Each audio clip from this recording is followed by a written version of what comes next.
네, 쉬는 시간, 네, 이제, 다시 시작하는 시간이 되었습니다.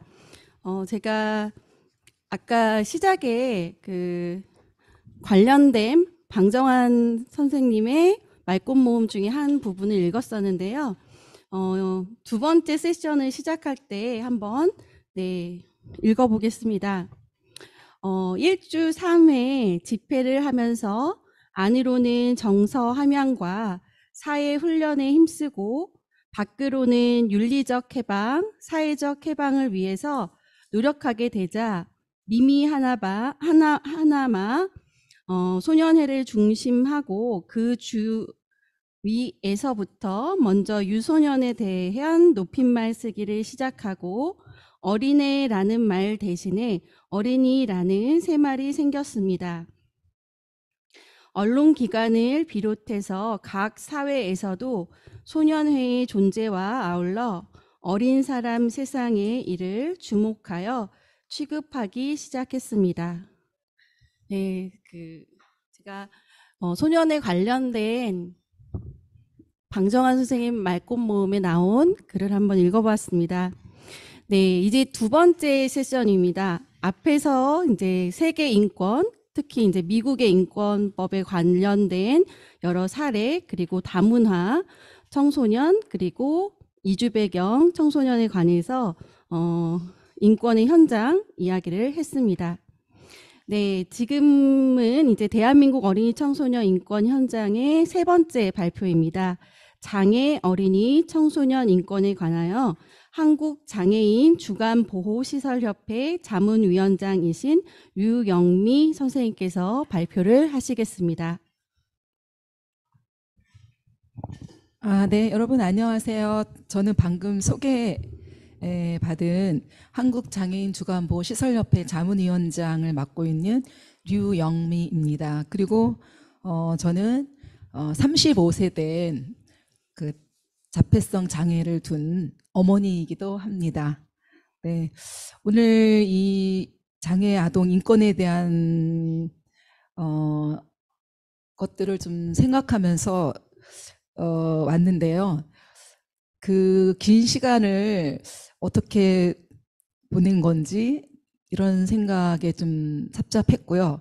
그 다음에 저는 아이가 좀 중증이어서 특수학교를 다녔는데 선생님들, 그 전문가들 선생님들로부터 많은 도움을 받았습니다.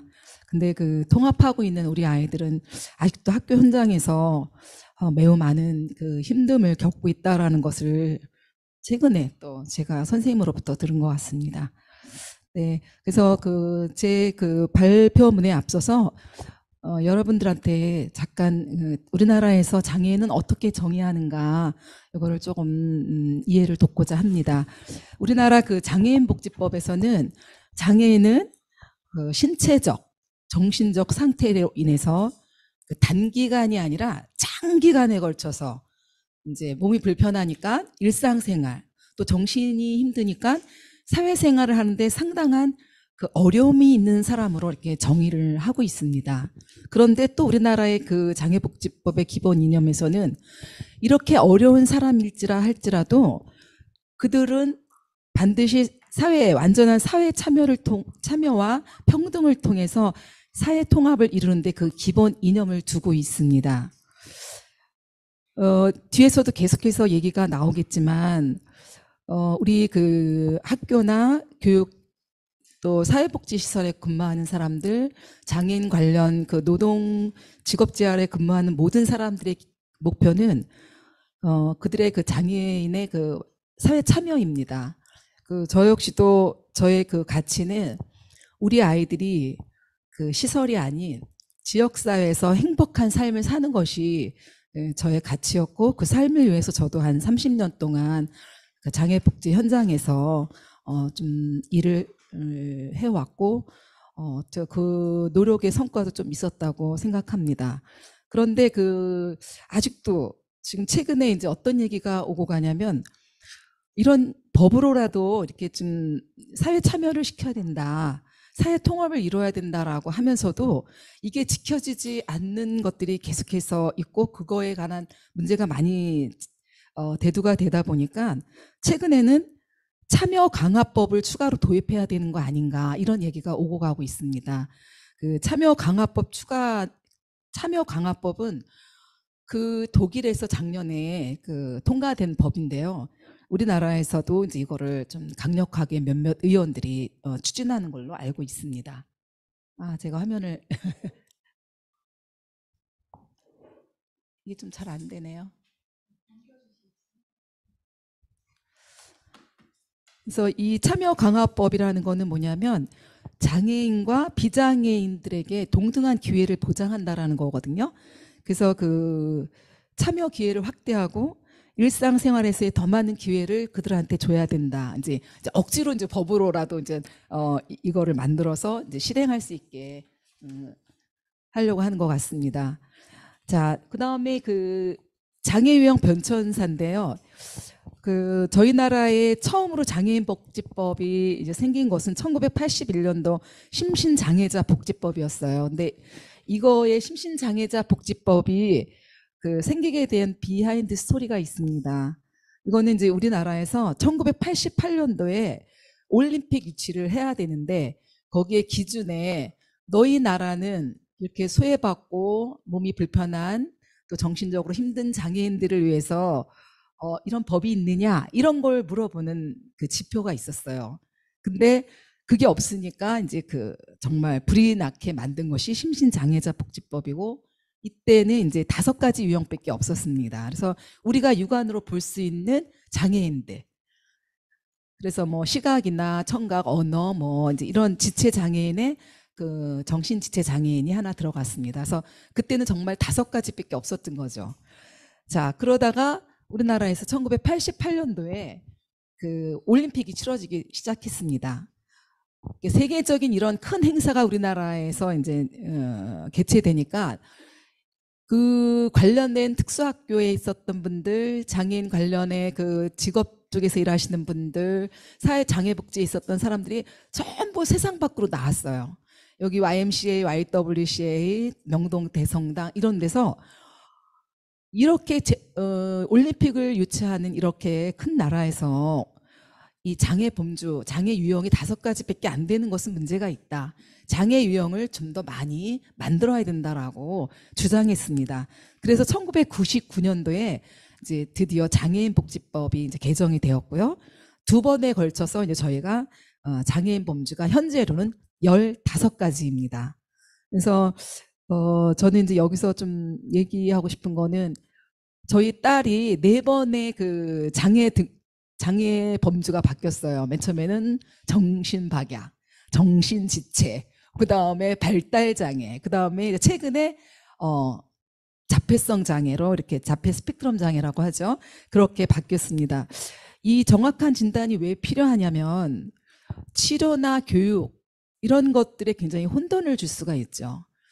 물론 이제 심신장애자, 우리가 겉으로 볼 수 있는 장애인들은 명확하지만 특히 정신장애인들 같은 경우에 정신지체와 자폐성 장애인들의 어떤 서비스 지원과 교육은 굉장히 다릅니다. 그래서 지금 성인 장애인들한테 저는 개인적으로 굉장히 미안하다는 생각을 참 많이 합니다. 그들은 정말 이런 그 장애 유형의 좀 정확하지 않는 부분으로 인해서 정말 자기한테 맞지 않는 교육을 받고 얼마나 힘들었을까 이런 생각을 많이 해봅니다. 자, 그렇다면 우리나라는 15가지인데 외국에는 어떤가? 그래서 보면은 우리나라는 이렇게 신체적, 정신적 이렇게 2가지로 딱 이거를 이렇게 정의하지만 외국에는 그 장애 유형이 굉장히 포괄적이에요.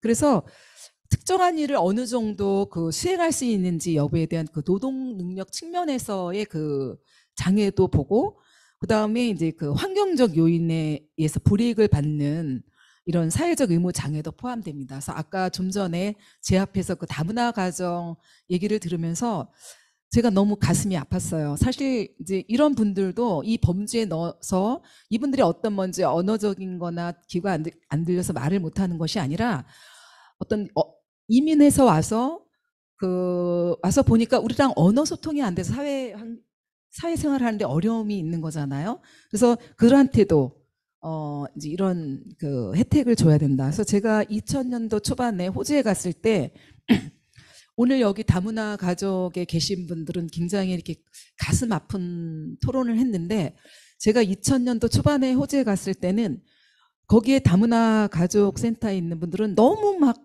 행복해 보였어요. 막 신나하면서 우리 이 나라는 우리가 이렇게 이민 와서 언어적인 소통이 안 된다고 우리를 이런 대우를 해주고 우리가 살아갈 수 있는데 사회생활을 하는데 하나 불편함을 주지를 않아. 막 제가 그런 신나하는 모습을 봤어요. 예, 그래서 이 우리나라도 이런 좀 포괄적인 좀 더 유형의 변화가 있어야 되지 않겠느냐 이런 생각을 해봅니다. 저희 나라 그 등록 장애인 수는 그 260만 명 정도 됩니다. 그래서 전체 인구의 이제 5.1%죠. 근데 아까 다문화는 이제 4.2%라고 했고요.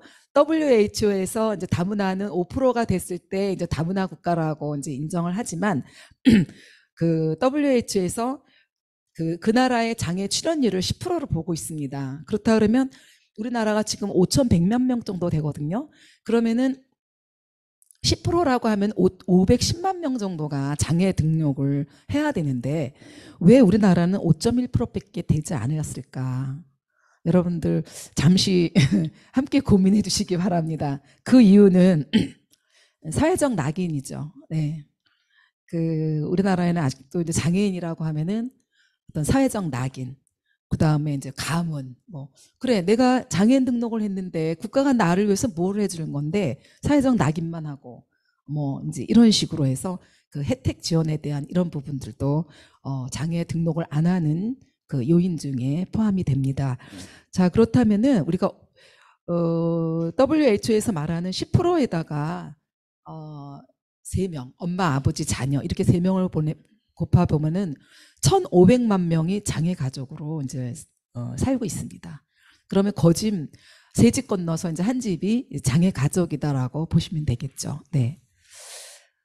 자, 그래서 여러분들한테 그 장애에 대한 이해를 잠깐 돕고자 이렇게 좀 장애복지법에 대한 내용을 좀 얘기를 했고요. 자, 그렇다고 한다면 우리나라의 장애 아동 현황은 어떤가 해서 제가 2021년 장애인 통계 연보 그 한국장애인 개발원에서 이거를 실태 조사를 하고 있는데요. 일반 아동은 이제 아동복지법, 그러니까 이게 우리의 모법이죠. 아동복지법에 근거해서 이제 18세 미만의 아동을 얘기하는데 저희는 그 장애 아동복지지원법에 근거해서 18세 미만의 장애인으로 정의하고 있습니다. 그래서 지금 현재 장애 아동 인구는 7만 5천 명 정도 되고요. 전체 아동의 0.98%가 된다라고 볼 수 있습니다. 그렇다고 한다면 우리나라의 아동은 한 770만 정도가 되는 거죠. 자, 그 다음에 그 장애 유형별 장애 아동 수를 보면은 지적 장애가 참 많아요. 그래서 지적 장애 이제 아까 말한 정신지체인데 이게 2016년도에 지적 장애로 바뀌었습니다. 그래서 47.1%고 이제 자폐 스펙트럼 장애가 20.5, 그 다음에 뇌병변 장애가 13.2%로 나타났습니다. 그 성별 비율을 보면은 남자 장애 아동이 많아요. 성인들도 마찬가지고, 그리고 여자는 거기에 한 반 정도. 그래서 제가 이제 어디 이렇게 가면은요 박수를 쳐줘요. 어떻게 그렇게 비율이 낮은데 여자 자폐성 장애를 낳느냐 이렇게. 그래서 네 저는 축복받은 사람입니다 이렇게 이제 우스개 얘기를 하는데 네 이제 저희는 아무래도 이제 우리나라는 남자 장애 출연율이 많다라는 거. 자 그다음에 그 건강 상태를 살펴보면 그 개인 생활에 필요한 그 일상생활, 예, 이제 기본적 일상생활 ADL이라고 하죠. 목욕하는 거, 옷 갈아입는 거, 구강, 청결, 자기 관리하는 것들. 그다음에 수단적 일상생활이라는 거는 이제 문제 해결 능력이라든가 사회적 기술, 뭐 이런 환경적 상호작용을 말하는데 뭐 전화 사용하거나 물건 사기, 금전관리, 교통수단 이런 것들이 굉장히 자립도가 낮습니다. 그래서 그 장애 유형별로 보면 뇌병변 장애와 자폐성 장애의 경우에는 다른 장애에 비해서 굉장히 많은 도움이 필요한 것으로 나타났습니다. 그래서 여기서 이제 간단하게 보면 요새 자폐 스펙트럼 장애에 대해서 이제 그 이상한 변호사 우영우에서도 이제 많은 얘기가 나오고, 제가 어저께 서점에 갔더니 한 코너가 그 신드롬 때문에 그 우영우가 좋아하는 고래 관련된 책, 그다음에 인권 변호에 대한 그 변호에 대한 부분, 또 이제 내 남편이 아스퍼거 1, 내 남편이 아스퍼거 2, 3까지 해갖고 살아보니 우리 남편이 이제 아스퍼거였다, 뭐 이런 걸로 해서 한 코너가 되어 있는 걸 봤습니다. 그래서 그 자폐성 장애, 자폐 스펙트럼 장애가 왜 이렇게 그 이제 그 수단적 기본적 생활의 자립도가 낮으냐면, 다른 기능이 좋아도 그들이 일단 첫 번째 사회적 상호작용에 굉장히 어려움이 있습니다. 그리고 이제 제한된 관심사가 있고, 어떤 물건에 이제 그 집착을 보이는 등, 이제 그 다음에 언어의 어떤 서로를 그 의사소통에 굉장히 어려움을 겪는 경우가 많기 때문에 이런 자립 정도가 더 낮게 나타나는 경우가 많습니다. 자, 저희는 이제 그 재활치료 서비스를 보면은 아무래도 지체장애나 뇌병변 장애에는 이제 물리치료를 많이 받죠. 예, 물리치료를 많이 받고, 그 지적장애와 자폐성 장애를 이제 합해서 우리가 발달장애라고 그러는데, 이제 발달장애법이 통과되면서 특히 이제 지적장애와 그 자폐성 장애의 경우에는 굉장한 많은 치료 비용이 들어갑니다. 그래서 저도 그냥 얘기를 한다면은 집안 책값이 날라갔다, 막 이렇게 우리 부모들은 얘기를 많이 하는데, 이렇게 치료 비용이 많이 날라가다 보니까, 들다 보니까 이제 국가에서 그 발달 재활 서비스를 바우처로 주기 시작했어요. 그래서 제가 이제 그 부모님들 강의를 가서 한번 손을 들어봐요. 요새 그런 치료 서비스가 있으니까 돈을 덜 쓰겠지? 이렇게 하고 손을 들어보면은 어머님들이 여전히 지금도 굉장히 많은 고액의 돈을 들여서 기본적인 이 발달 재활 서비스 외에 또 플러스 추가로 또 치료 서비스를 많이 받는 걸 봤습니다. 그러니까 보통 뭐 7, 8개 정도, 10개 정도까지 또 받는 그런 것을 경향을 많이 아직도 보이고 있습니다. 자, 그다음에 보육 이용 현황을 보면은 아무래도 이제 그 장애 전담 어린이집과 장애 통합 어린이집은 장애 편의시설이라든가 그 특수교사가 배치되어 있기 때문에 전문성이 있죠. 그래서 주로 이제 그 장애 전담과 장애 통합 어린이집에 우리 아이들이 많이 이용하고 있다라고 이제 통계가 나와 있고요. 여기서 보면은 일반 유치원은 93.3%가 다니지 않고 있습니다. 그래서 이제 이 부분은 이제 아마 토론자께서도 이제 이 부분에 대해서 아마 질문을 해주신 것 같아서 그때 제가 좀 답을 하도록 하겠습니다. 그리고 이제 그 장애 통합 보육시설 같은 경우는 이제 주로 언어 장애나 자폐성 장애가 많이 다니고 있고요. 장애 전담 보육시설에는 그 지적 장애와 뇌병변 장애가 많이 이용하고 있다라고 나와 있습니다. 자, 다음으로는 특수교육 현황에 대해서 살펴보도록 하겠습니다.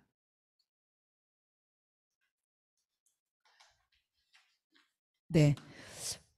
지금 저희 나라에는 그 여러분들이 이제 특수학교가 있고 특수학급이 있고 통합교육이라는 이런 좀 어려운 단어가 이제 개념에 대한 이해가 안 될 것 같은데요. 특수학교는 그 특수교육 대상자, 이제 여기에 이제 플러스 장애 진단을 받은 아이들이죠. 이 친구들이 이제 그 유치원, 초등학교, 이제 고등학교의 그 과정을 교육하는 학교이고요. 그 다음에 그 특수학급은 뭐냐면 일반 학교 안에 통합교육. 그래서 장애 학생과 비장애 학생이 같은 교육 환경에서 교육받는 것을 우리가 통합교육이라고 하고 있고, 그 안에서 이제 특수학급반이 따로 있습니다. 근데 이제 사실은 통합교육의 의미는 그거는 아니죠. 예. 그래서 이제 특수학교 같은 경우에는 187개국인데 이제 공립, 그 다음에 사립, 국립별로 나타나 있고, 국립은 서울하고 경기에만 있습니다. 여기도 마찬가지로 이제 지적장애가 가장 많고요. 그 다음에 이제 그 서울, 경기, 부산에만 이제 대도시에만 집중되어 있습니다. 그러니까 특수학급, 이제 제가 말씀드렸는데 특수학급도 마찬가지로 경기 지역 주로 이제 대도시에 이제 굉장히 많이 집중되어 있습니다. 그래서 요새는 이제 통합 교육을 많이 시키려고 하고 있고, 이제 집 가까운 데가 이제 학교가 많기 때문에, 특수학교는 대개 보면은 먼 거리에 있거든요. 외곽에 많이 있기 때문에 어머님들이 이제 그 가까운 곳에 이제 학교를 보내고 싶어 합니다. 근데 가보면은 어떤 데는 이제 특수학급이 없는 데도 있고, 통합 교육을 이제 뭐 좀 하기 힘들다, 우리 이런 여건이 힘들어서. 근데 사실은 그런 것들도 다 인권에 걸립니다. 그래서 지금 이제 그 유치원, 초등, 중학교는 이제 늘어나고 있지만은 고등학교의 경우는 그 학생 수가 줄어들고 있습니다. 자, 그다음에 그 장애아동 인권에 대한 부분입니다. 그래서 저희가 이렇게 장애아동 인권에는 장애아동 학교에서는 장애아동 인권의 의무, 그래서 평등권, 자유, 인권, 존엄이라는 것으로 우리 아이들을 지켜주고 있고, 그 다음에 지역사회나 또 전반적으로 장애인 인권 현장이라든가 장애인 차별금지법이 우리 장애 인권을 보호하고 있습니다. 그래서 학교에서는 그 평등권, 그래서 그 일반 아동과 똑같은 교육 환경에서 우리 아이들이 교육받을 수 있는 권리가 있고, 그 다음에 자유권은 자신이 원하는 것을 결정하거나 거부할 수 있는 권리죠. 그 다음에 이제 아까 그 미국에서 그 발표하신 분대로 우리 아이들의 그 보호받을 권리, 인간 존엄은 학대나 폭력으로부터 보호받을 권리가 이제 있고, 학교 안에 구성원 간에 상호 존중을 하는 인간관계가 형성되는 그런 기본적인 인권의 의미를 담고 있습니다. 여기 그 국립특수교육원 그 인권 침해 예방 지침서 자료인데, 이건 특수교사용입니다. 그래서 여기에 그 14가지 사례를 제가 이렇게 좀 담아봤는데요. 이제 가장 많이 사례가 나오는 게 이제 성폭력이 많은 것 같아요. 그래서 성폭력에 맞서주세요. 그 다음에 지금은 이제 그 체벌은 이제 이거는 큰일 나는 거죠. 체벌은 이루어지지 않지만 이제 언어 폭력 같은 거는 좀 있는 것 같아요. 그래서 뭐 특수학급에 있는 아이들을 특수부대라고 한다라든가, 너 이런 행동을 계속해서 하면은 특수학교에 보낼 거야. 뭐 이런 얘기들. 그 다음에 또래 간 괴롭힘도 많이 있죠. 그래서 이제 그 지체 아동의 그 걸음걸이를 흉내낸다라든가, 아니면은 이제 그 혼자 있을 때 그 친구를 데리고 좀 괴롭힌다라든가, 이런 일들은 아직도 좀 빈번하게 나타나고 있습니다. 그다음에 네 번째는 가정 이웃에서 학대받는 아동이에요. 그래서 이제 그 우리는 아까 얘기했잖아요. 우리는 아동 학대를 신고할 수 있는 의무를 가지고 있다 그랬잖아요. 그래서 씻기지 않아서 이제 몸에 냄새가 난다든가, 또 저는 예전에 이제 그 선생님이 저한테 이제 도움을 청했는데, 겨울인데 엄마가 여름 옷을 입혀서 데리고 온 적이 있었어요. 그리고 이제 집에서 매 맞았는데 이제 그 흔적이 있는데 그냥 모른 척 한다라든가, 예, 이런 것들. 그래서 예전에 그 SBS, SO에서 그 이런 가정폭력에 대한 것들을 많이 다뤘거든요.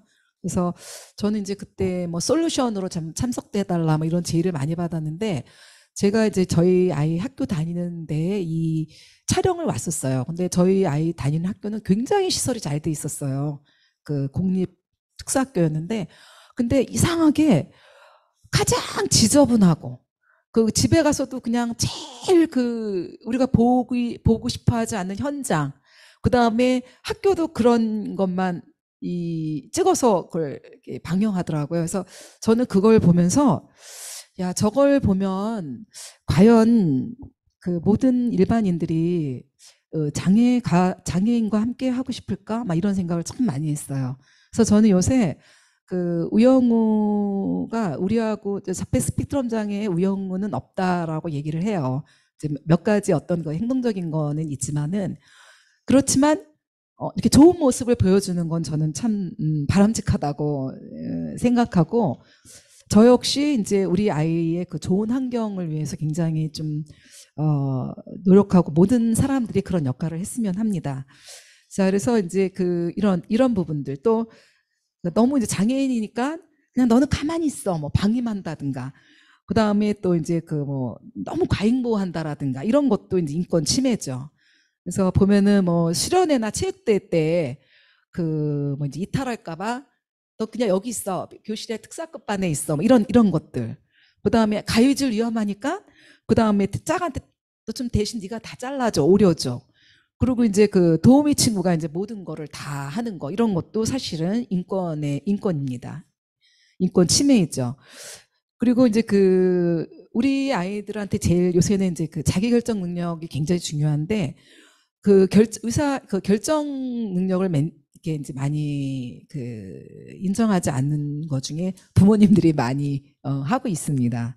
그래서 이제 방과후 활동이라든가 그 다음에 그 이런 IPP 교육 같은 거 할 때 이제 그 부모가 거짐 이제 아이의 의견을 주는 게 아니라 부모의 의견을 이제 많이 첨언한다든가 뭐 이제 선생님들 뭐 이렇게. 근데 요새 선생님들은 안 그러신 것 같아요. 되도록이면 장애 아동 부모 그 다음에 선생님과 함께 같이 IPP 개별화 교육을 많이 작성하는 걸 봤습니다.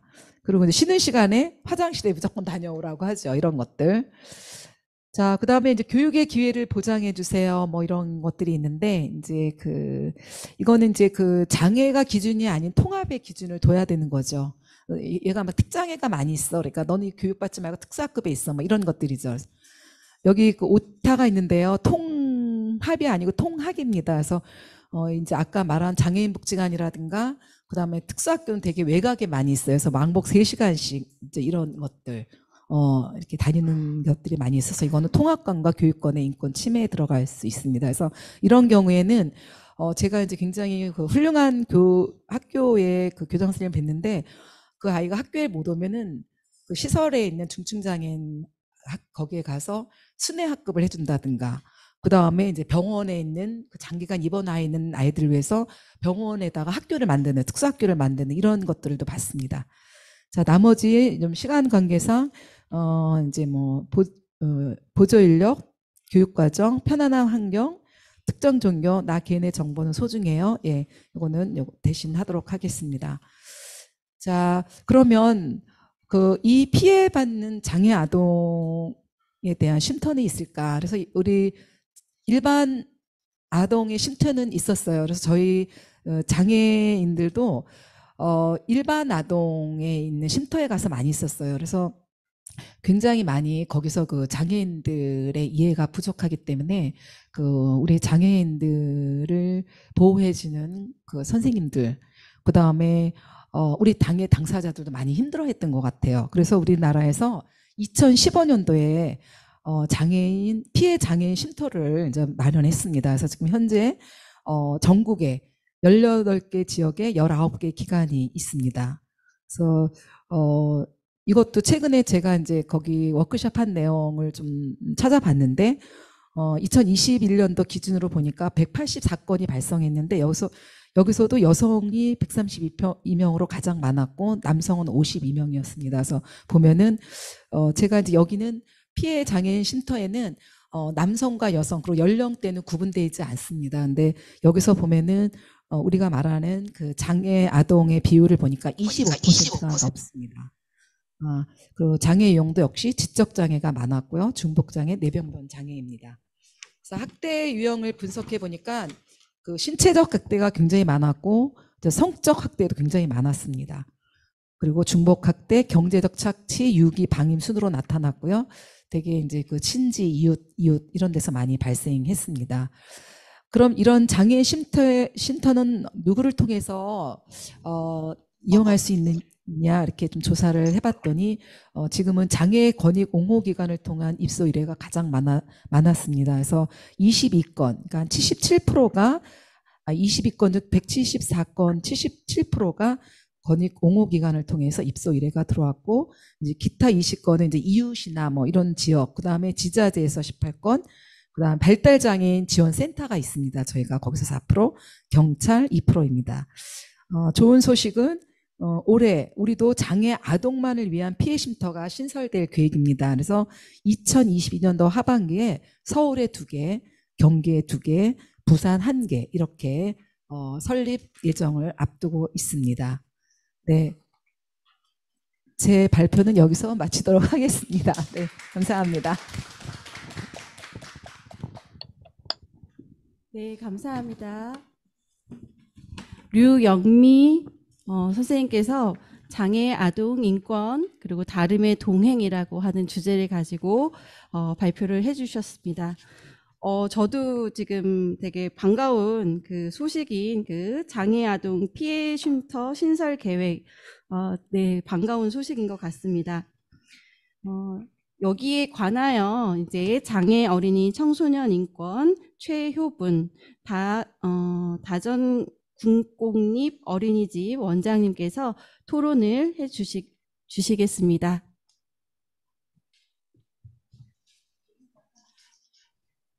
반갑습니다. 네, 금방 소개받은 저는 김해 국공 어린이집 원장 최효분입니다. 이렇게 진행하면 될까요? 네. 네, 시작하겠습니다. 장애 아동 다름의 동행이고 가장 먼저 마음을 다름의 동행이었습니다. 제가 어린이집을 한 지가 20년이요. 정공원 특수교육을 했었고. 메아리 에코가 좀 심한데요. 소리를 어떻게 하면 될까요? 네, 잘 들립니다. 아니, 메아리 에코가 너무 심하다고요. 메아리가 에코가. 소리 조금 줄여볼까요? 지금 좀 좋아지셨네요. 지금 괜찮아요? 예. 그러면 지금 이대로 할게요. 제가 예. 이 다름의 동행이라는 문구를 보고 너무 따뜻하게 다가와서 무척 좋았습니다.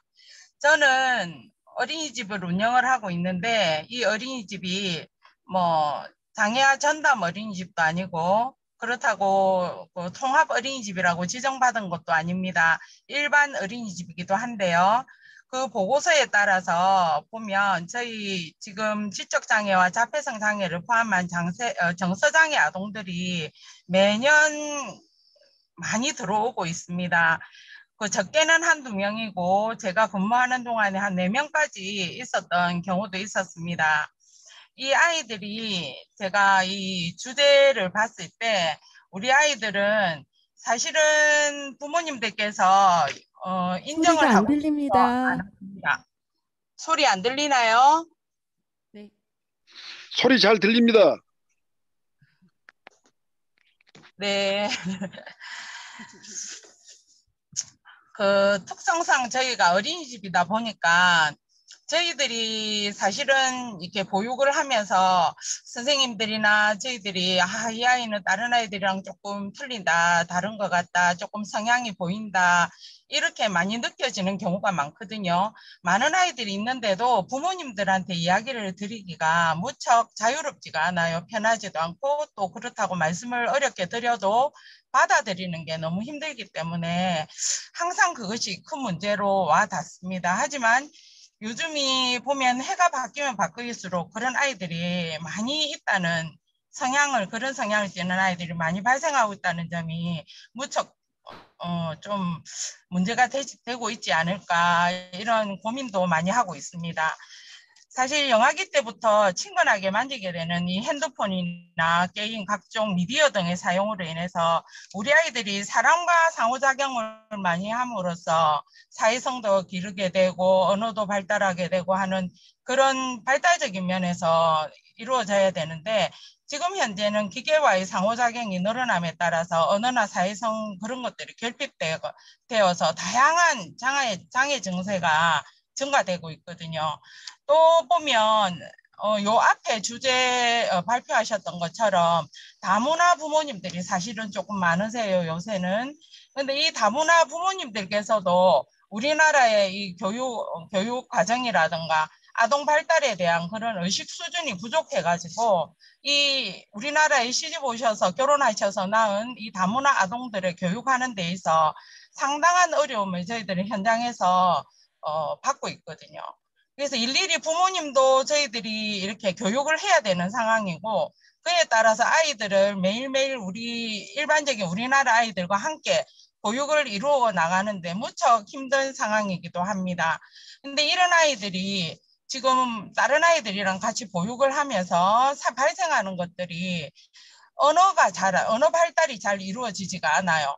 그러니까 아빠는 우리나라, 예를 들어서 아빠는 우리나라 사람이고 엄마가 뭐 다 외국 사람이다. 이런 경우에 아이가 어려서부터 어린이집을 이제 뭐 다니게 되면 이렇게 말이라든가 이런 게 조금 더 이렇게 발달이 좀 수월할 수가 있는데 부모님들께서 어리니까 하고 집에서 데리고 있다가 이제 한 4살이나 돼서 오는 아이들은 거의 우리말을 하지 못하고 오는 경우가 많거든요.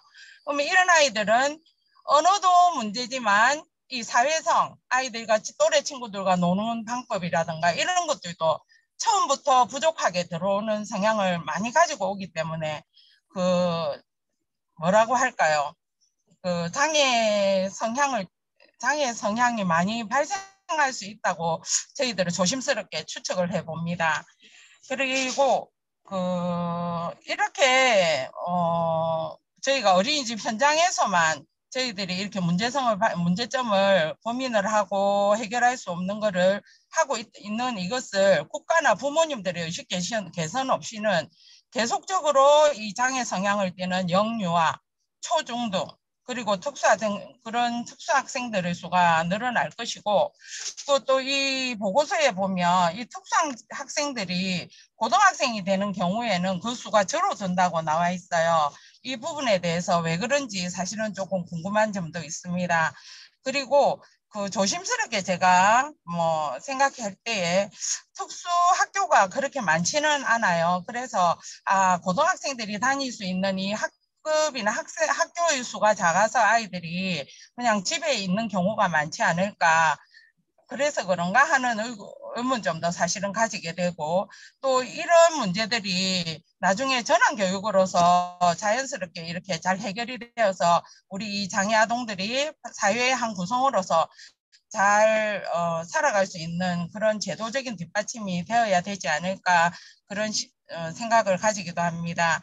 더불어 장애 아동의 인권에 있어서 민간이나 사립에 비해서 국공립의 특수학교나 특수학급의 설치가 비슷하거나 적은 것으로 나타납니다.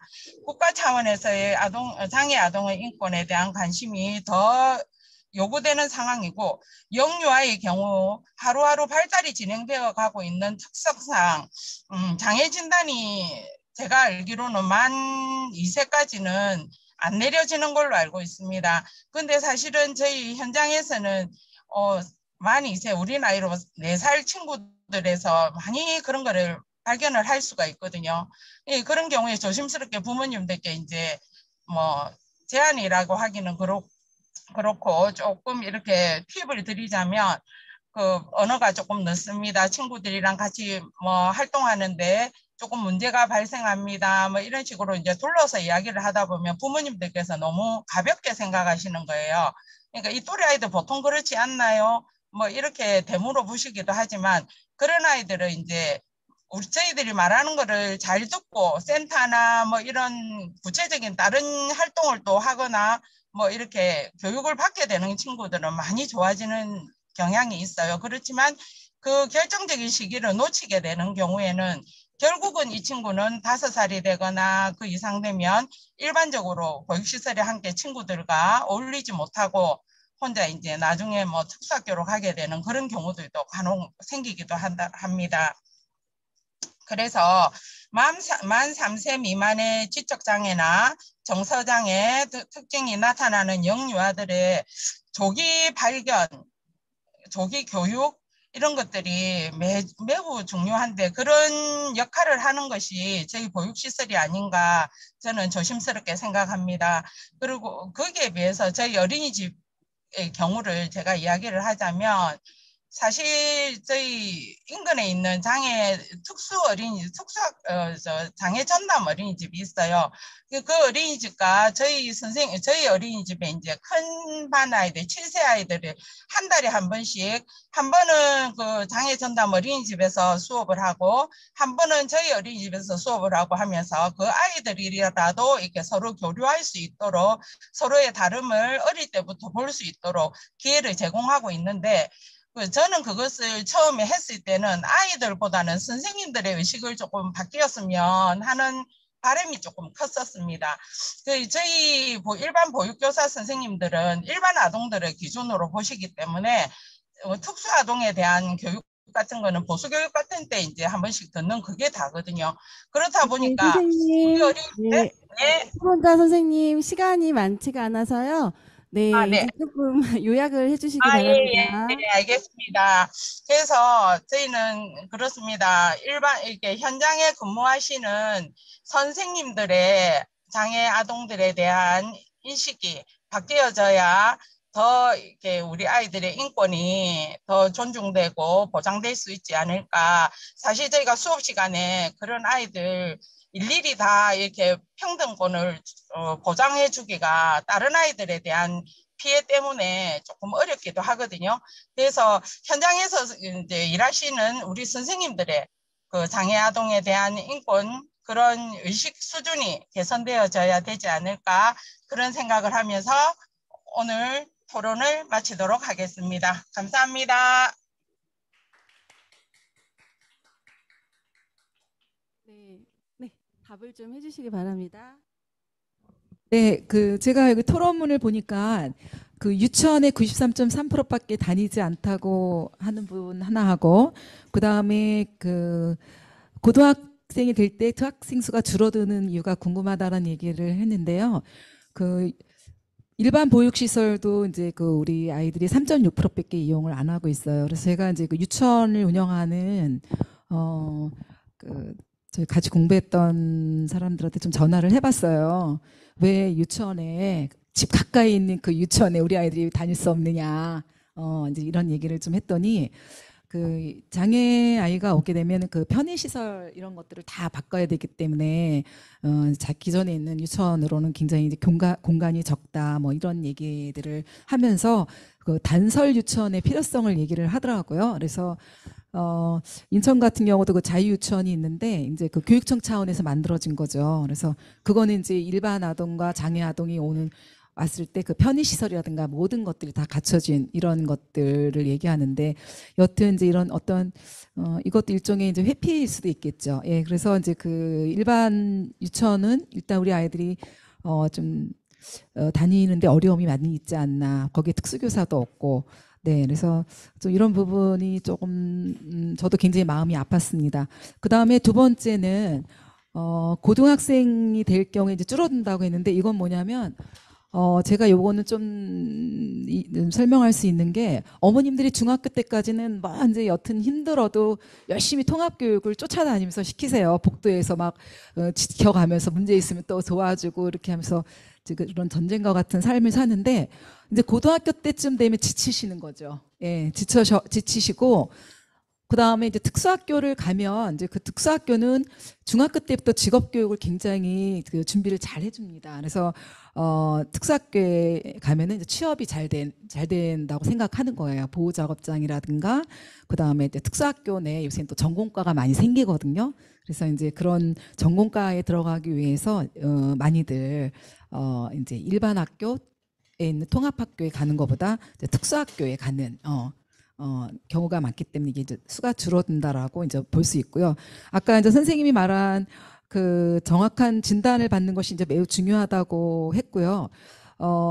저는 이제 선생님들 아까 말한 보수 교육에서 그것이 아니라, 그래서 저는 약간 이걸 필수 과목에 놓으면 어떤가. 예, 이제 모든 이런 현장에 있는 일반 교육하는 사람들이라든가 보육하는 사람, 이런 사람들은 그냥 선택 과목이 아니라 필수 과목으로 저는 좀 해야 어디를 가도 우리 아이들이 거기서 다 통합을 할 수 있는 거죠. 그래서 통합이라는 거는 모두를 위한 교육이에요. 그냥 장애 학생만을 위한 교육이 아니거든요. 예, 그래서 누가 더 양보하고 누가 더 많이 누리는 교육이 아니기 때문에 저는 이제 이게 사회 참여가 굉장히 중요하다고 생각합니다. 그리고 제가 간단하게 이제 아까 부모님들의 정확한 진단과 이제 아이에 대한 이해, 이런 것들을 이제 말씀해 주셨는데, 제가 저희 자폐인 사랑협회 운영위원이고, 저희 자폐인 사랑협회에서 WHO에서 CST, 아까 이제 케어기브 얘기 나왔잖아요. 옛날에는 이게 페어런스 스킬 트레이닝이었는데 지금은 케어기브 스킬 트레이닝이에요. 그래서 그들을 양육하는 모든 사람들의 그 양육 기술 훈련을 저희가 WHO 세계보건기구가 과학적인 근거에 의해서 이제 이거를 개발한 게 있습니다. 그래서 그거를 우리나라에서 도입을 했습니다. 그래서 저희 자폐인 사랑협회에서 지금 24세가 돼야지 이제 발달 장애가 왔을 때 이제 진단이 되거든요. 근데 지금 진단을 받으려면은 주로 이제 그 유명한 사람들이 다 서울에 집중되다 보니까 보통 엄마들이 정확한 진단을 받는데 2년이 걸려요.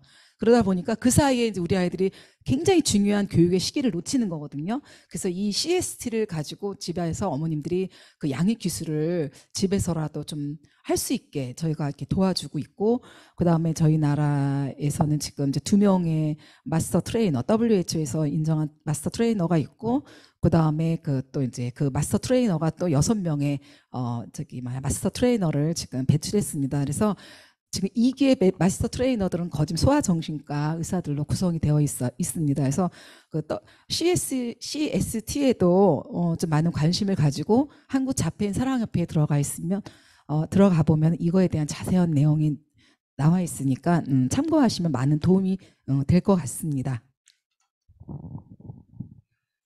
네.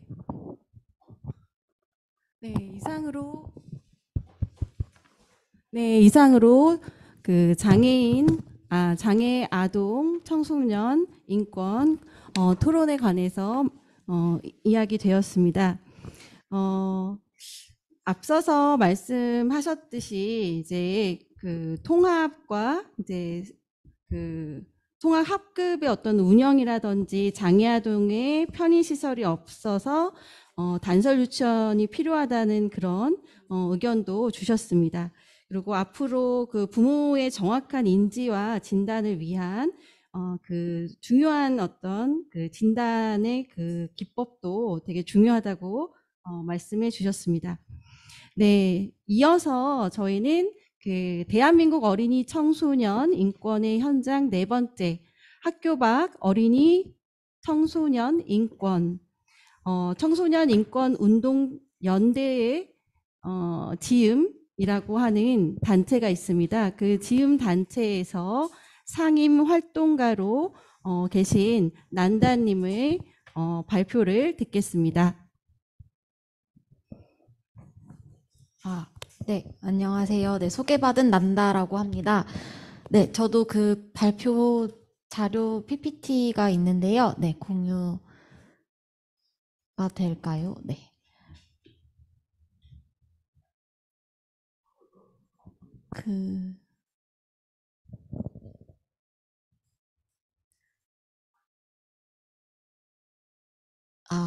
네, 혹시, 네, 화면 준비되는 동안 저희, 지음에 대해서 조금 소개를 간단하게, 네, 드리겠습니다. 네, 저는 청소년 인권운동연대 지음이라는 단체에 있고요. 사실 잘 모르시는 분들도 계실 것 같아서, 일단은 지음은 이제 청소년 인권을 주제로 한국 사회에서 이제 되게 포괄적으로 여러 지역에서 여러 공간에서 청소년 인권이 보장될 수 있도록 활동하고 있는 단체이고, 모든 청소년들이 지금 인권을 보장받는 세상을 만들어가기 위해서 여러 가지 다양한 방식으로 네, 운동을 하고 있습니다. 네, 그 자료이고요. 네, 이제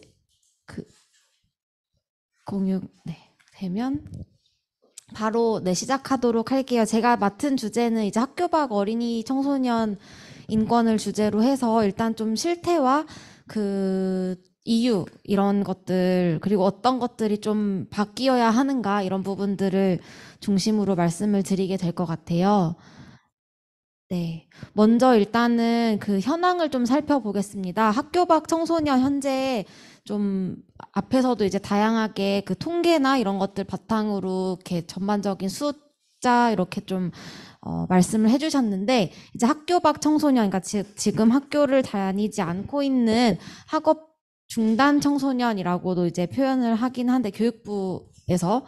네, 근데 이제 여기도 이제 통계가 아까 이제 그 이주 배경 청소년이나 여러 곳들처럼 이 청소년 관련해서 사실 굉장히 보건복지부에서 다루고 교육부도 다루고 여성가족부도 다루고 이렇게 하다 보니까 각각의 이제 통계 자료나 이런 것들이 조금 각각에 네 있어요. 네, 그래서 여기서도 일단은 교육부 통계로는 5만 명으로 이제 추산을 하고 있고 전체적으로는 25에서 40만 명. 그래서 초중고 학력 인구수가 이제 550만 명이라고 할 때 대략 이제 청소년 15명 중에 1명이 학교 밖 청소년이다라고 현재 이제 파악을 하고 있습니다. 네, 그래서 이제 요거는 한국청소년정책연구원에서 2021년에 학교 밖 청소년 관련한 실태 조사를 진행한 학교를 그만둔 이유를 살펴보면요. 일단은 가장 많이 나오는 게 37.2%로 학교에 다니는 것이 의미가 없었다. 그리고 이제 뭐 비슷하게 이어지는 것일 수 있지만 다른 곳에서 이제 원하는 것을 배우려고 그리고 이제 심리 정신적인 문제로 이렇게 통계들이 나오고 있고요. 그만두는 시기는 네, 고등학교가 가장 많은 것으로 나오고 있습니다. 네. 사실 이제 저 같은 경우도 제가 지금 청소년 인권 활동을 2008년에 시작을 처음 해서 지금까지 활동을 하고 있는데요. 저도 사실은 활동을 시작하게 되면서 약간 이제 그 시기가 맞물리는데 이제 고등학교 때 그 다니던 학교를 자퇴를 해서 학교 밖 청소년, 탈학교 청소년으로서 생활을 하면서 본격적으로 이제 운동에 또 참여하게 된 케이스인데요. 저 같은 경우도 사실 고등학교 때 그리고 학교에 다니는 것이 의미가 없었기 때문에 아마 이제 그때 당시에 제가 실태조사에 뭔가 경험을 제가 응답한 그런 경험은 없긴 하지만 좀 이렇게 답할 수 있지 않았을까 이런 생각에서 되게 많이 공감이 되었었어요. 그래서 근데 지금 현재 또 학교 밖 청소년에 대한 지원 정책의 현황을 좀 보면요. 우선은 이제 학교 밖 청소년 지원에 관한 법률이 2014년에 제정이 됩니다. 이제 그거를 바탕으로 학교 밖 청소년 지원 센터 이제 소위 이제 꿈드림 센터라고 이름을 붙여서 이제 운영 중인데요. 전국에 이제 한 200개 정도 있습니다. 2019년 기준으로 48,250명이 이용을 하고 있다고 하는데 사실 이제 전체 인원에 비해서는 매우 적다고 할 수 있고 이 센터나 다른 어떤 공간 청소년 학교를 그만두고 나온 이제 청소년들이 갈 수 있는 어떤 좀 공공적인 지원이 가능한 공간이 매우 적다라고 볼 수 있는 상황입니다. 그랬을 때 이제 학교 밖 청소년들이 겪는 어려움들 중에 이런 것들이 있어요. 요거는 이제 여성가족부에서 이제 조사를 한 거고요. 기본적으로 학교에 다니지 않는 것에 대한 사람들의 선입견이나 편견이 있고 그런 좀 무시받는 이런 것들이 좀 이제 되게 크게 나타났습니다. 그래서 다른 부분들도 이제 한번 자료를 통계를 봐주시면 좋을 것 같은데 일단은 학교에 속해 있지 않다라는 것 자체에서 이제 비롯되는 문제들 아까 이제 사회적 낙인에 대해서 이야기를 장애 아동 청소년에서도 또 이주 배경 청소년에서도 비슷하게 계속 나오는 부분들이 바로 이제 좀 그런 낙인, 편견 이런 것들을 우리 사회에 이제 여전히 차별이 있다라고 볼 수 있는 것이겠죠. 그래서 그 학교 밖 청소년이라는 그 이유 자체만으로 사회적 차별들을 여러 가지를 겪게 되는데 일단은 그 원인으로는 학교 말고 교육권이 공공적으로 보장되기 어려운 환경에 있겠다. 그래서 적성에 맞는 진로 찾기나 이런 것들이 뭐 꿈드림 센터가 있기는 하지만 거기에 다닐 수 있는 청소년도 굉장히 한정되어 있고 예산이라든지 실제 공간이라든지 거기에서 근무하는 종사자 수도 굉장히 많지 않은 거죠. 그래서 각 지자체별로 이게 없는 지자체도 사실 굉장히 많고 다 큰 대도시 중심으로 있다 보니까 아무래도 그렇지 않나 싶고 그리고 이제 뭔가 하고 싶은 의욕도 없고 무기력해진다라고 하는 부분은 이 부분은 저의 또 이제 개인적인 경험도 같이 떠올리면서 얘기를 하면 좋을 것 같은데 저 같은 경우도 이제 학교를 처음 그만두고 고등학교를 다니지 않고 이제 그냥 집에 있었을 때 처음에는 이것저것 계획을 나름대로 했었던 것 같아요. 나 이제 그만두면 그때 이제 막 학교에서 상담도 하고 뭐 여러 가지를 하다가 어쨌든 결국 그냥 학교에서 있는 것이 나한테 더 좋지 않은 것 같다 이런 판단을 하고 이제 그만두게 됐는데, 처음에는 계획을 여러 가지 세웠었는데 이게 실제로 생활에서 그 계획대로 움직여지지 않고, 그리고 제가 가까이에 갈 수 있는 곳이 없고, 다 이제 제가 지금은 서울에 있는데 그때는 서울이 아닌 곳에서 살고 있었어요. 그래서 근데 다 내가 하고 싶은 게 이런 게 다 서울에 있고, 뭔가 하려면 서울까지 가야 되는데 뭐 교통비라든지 뭐 그래서 이제 그때 아르바이트도 같이 시작하게 됐는데, 뭐 아르바이트 현장이 또 팍팍하잖아요. 네, 그래서 아주 최저시급, 지금도 기억하는 당시에 3,770원인가? 그때 당시 최저시급은. 네, 아무튼 근데 이제 그것도 청소년이라는 이제 나이대 때문에 그 시급을 처음부터는 바로 그 최저에도 못 미치게 받기도 한다든지, 아무튼 여러 가지 굉장히 좀 어려운 조건에 놓여 있었던 것 같아요. 근데 이제 이 학교 밖 청소년이 겪는 어려움이라고 이렇게 또 이야기를 하고 있기는 하지만, 우리가 좀 중요하게 주목해야 하는 부분은, 저는 이제 그만두는 이유, 그게 이제 사실 자발적으로 그만두는 것일 수도 있고, 쫓겨나는 것일 수도 있고, 다양한 것 같아요. 근데 그리고 그것이 한 사람이 딱 잘라서 떨어지진 않는 것 같아요. 저 같은 경우는 제가 이제 자퇴했다라고 그때도 제가 표현을 했고, 누가 이제 낮 시간에 청소년 어려 보이는 사람이 왠지 학생인데 이 시간에 왜 돌아다니지? 뭐 이런 질문을 사람들이 공공연하게 정말 대놓고 물어보기도 한단 말이에요. 그러면 이제 뭐 처음에는 이제 어떻게 대답을 해야 되나 하다가 그냥 나중에 그냥 전 학교 안 다녀요, 뭐 자퇴했어요, 뭐 이렇게 답을 하기는 했으나, 지금 와서 또 생각을 해보면 그게 당시에 제가 이제 그만둔 것이지만 동시에 쫓겨난 것이지도 않나, 이런 생각을 했던 것이,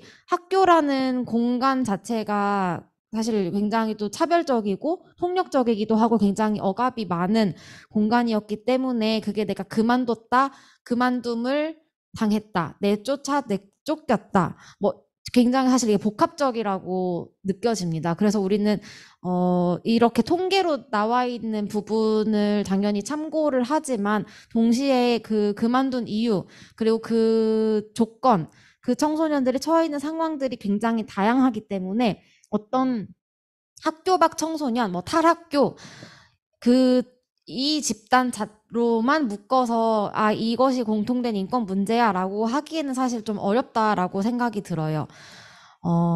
그랬을 때 이제 좀 이어지는 그런 이야기인데, 사실 이제 시선들이, 대부분 청소년들은 학교에 다니고, 또 학교가 청소년들의 굉장히 많은 시간과 자원을 현재도 가지고 독점을 사실 하고 있죠.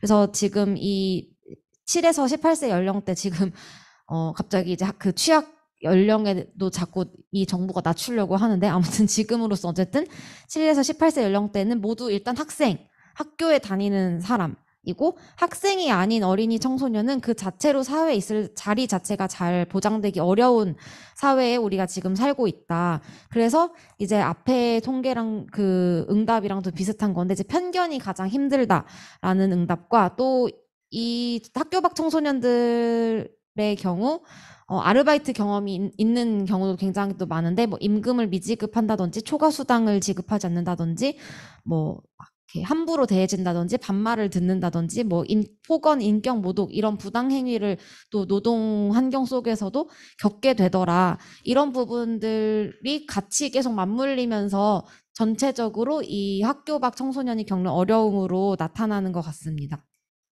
그리고 이제 제가 앞서 또 짧게 잠깐 저의 개인적 경험과 함께 말씀드렸던 것처럼, 그 사례들을 살펴보면은 학교를 그만두게 되는 과정 자체가 사실은 하나의 인권 침해라고도 볼 수 있겠다. 그래서 이거는 이제 전체 학생 인권 침해 사례들 중에 일부를 제가 가지고 온 것인데요.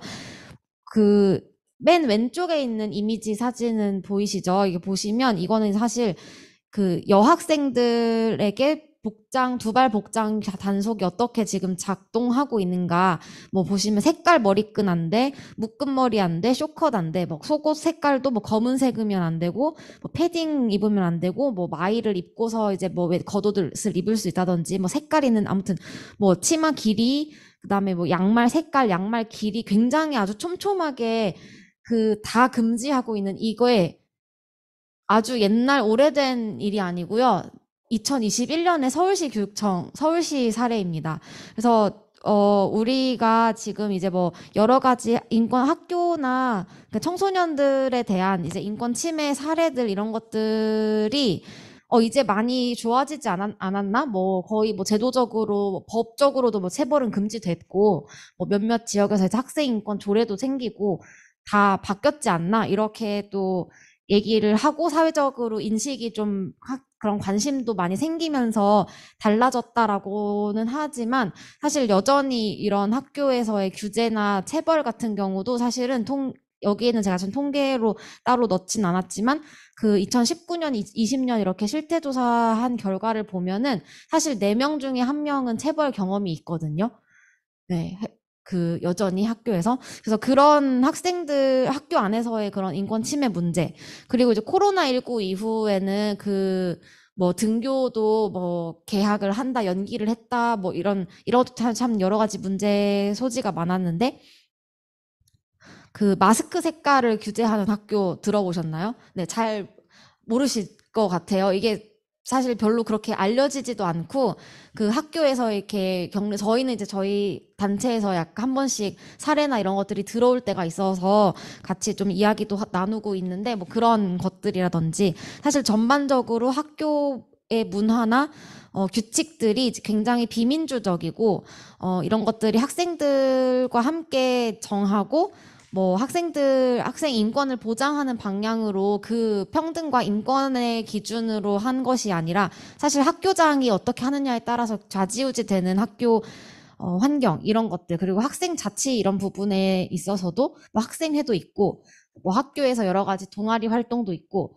그렇다고는 하지만 여전히 이제 학생회가 선도부 역할을 한다든지 이런 것들에 관련한 문제들이 사실은 또 이제 학교 밖 청소년 인권의 문제와도 뗄 수 없는 부분인 것 같아요. 우리가 일단은 지금 너무나 많은 청소년들이 학교라는 공간에 다니고 있고 학교 밖 청소년들의 경험도 일단 학교에 있다가 나온 사람들이기 때문에 네, 그래서 또 이거는 조금 다른 실태 조사이기는 한데요. 저희가 2020년에 촛불 청소년 인권법 제정연대라고 저희 지음이나 뭐 여러 단체들, 교육단체들 함께 포함되어 있는 전국적인 연대체가 있어요. 요 네트워크 단위에서 그 자체적으로 진행한 실태 조사였는데 이 코로나19 상황에서의 학생들의 인권 침해 사례를 조사를 했어요. 그래서 이미지는 요거 하나인데 일단은 그 코로나19 때 등교 시간이나 학교 그 개학 뭐 언제 할 건지 이런 수업 시간에 대해서 정할 때 학생들의 의견을 물어본 적도 사실 거의 없고 그때 당시 교육부 장관이 등교 계속 이제 어쨌든 처음에 이제 우리가 2020년에 다들 굉장히 어려웠잖아요. 이게 적응하는 데 시간이 필요했고 지금은 이제 좀 마스크 쓰고 또 다니기도 하지만 그때 당시 어떻게 하나 계속 미루다가 등교를 시작하는 시점이 있었어요. 혹시 기억하시나요? 네. 6월 달이었는데요. 그때 어떤 학년부터 먼저 등교했냐면 중학교 3학년, 고등학교 3학년 먼저 등교를 강행합니다. 예. 근데 그것의 이유가 바로 평가 때문이었거든요. 모의고사를 봐야 하기 때문에. 다른 나라 해외의 다른 외국 사례들을 보면은 이 코로나19 상황 속에서 다들 이제 팬데믹 속에서 막 다들 처음에는 이제 우왕좌왕도 하고 혼란의 시기가 있지만 그러면서 점차적으로 다시 잡아 나갈 때 더 어린 연령대의 어린이 청소년 학생들부터 학교를 개방했거든요. 그러니까 돌봄이 필요하다. 그래서 이제 뭐 7살, 8살, 9살 이 어린 연령대부터 학교를 갈 수 있게 했는데 한국은 사실 되게 거꾸로죠. 중3, 고3 그것도 이유가 평가를 해야 돼서 그래서 이제 저희가 조사했던 문항에 이런 자료를 넣었는데 학교와 정부가 학생의 안전이나 배움보다는 시험과 성적에 더 관심이 많다. 이것에 얼마나 동의하시나요? 이런 거를 물어봤을 때 80% 이상이 이제 그렇다라는 응답을 한 거죠. 이게 한국의 교육 현실인 것 같아요. 그래서 보시면은 저 같은 경우도 사실 고등학교 때 학교를 그만둔 가장 결정적인 계기가 뭐냐라고 하면은 되게 여러 가지 이유들이 앞에서 말한 그런 것들을 겪었지만 학교에서 보내는 시간도 너무 길고 그냥 일반 고등학교를 다녔었거든요. 근데 이제 아침에 거의 8시 반부터 9시, 10시까지 학교에 12시간 넘게 학교에 있어야 되니까 야자 강제로 시키고 그리고 이 시험 성적 어떤 대학을 갈 것인가 어쨌든 이 학교의 이유 자체가 대학을 입학하고 그 중에서도 좋은 대학, 인서울을 가야 하고, 인서울, 소위 말하는 명문대 좋은 대학 나가지 않으면 너네 사람 취급 못 받아. 라는 말을 굉장히 직접적으로 대놓고 하거나 아니면은 돌려 말하거나 어쨌든 간에 계속 그렇게 사실상 협박을 당하면서 그러니까 지금 이 입시 제도, 입시 안에서 입시 공부 외에는 다 이제 쓸모없는 것 취급을 당하면서 이제 생활을 굉장히 오랜 시간을 하루하루를 보내고 있는 것이죠. 그러다 보니까 사실 그 청소년 지원 정책의 좀 초점 자체도 물론 이런 학력 취득이나 이런 것들이 그 필요 없다, 아예 없다, 필요 없다고 얘기하는 것은 아니지만 굉장히 이제 요거에만 초점이 가 있는 경우도 있다. 그래서 그 꿈드림 센터나 이런 데서도 보면은 검정고시 위주로 이제 그 시간표가 굴러가는 것을 알 수가 있고 워낙에 한국의 이제 학력 학벌 중심 주의가 굉장히 좀 심하다 보니까 학교 안에서나 밖에서나 이런 교육권이 제대로 사실상 보장되지 못하고 있는 상황에 놓여 있지 않는가 이런 생각이 또 드는 것 같습니다. 네, 제가 시간을 많이 쓰고 있는 것 같은데, 네, 이제 마무리를 좀 하려고 하는데 앞으로의 과제 부분을 좀 정리를 해봤어요. 청소년 아베니의 이제 제목은 이제 저희 지음의 슬로건이기도 한데요.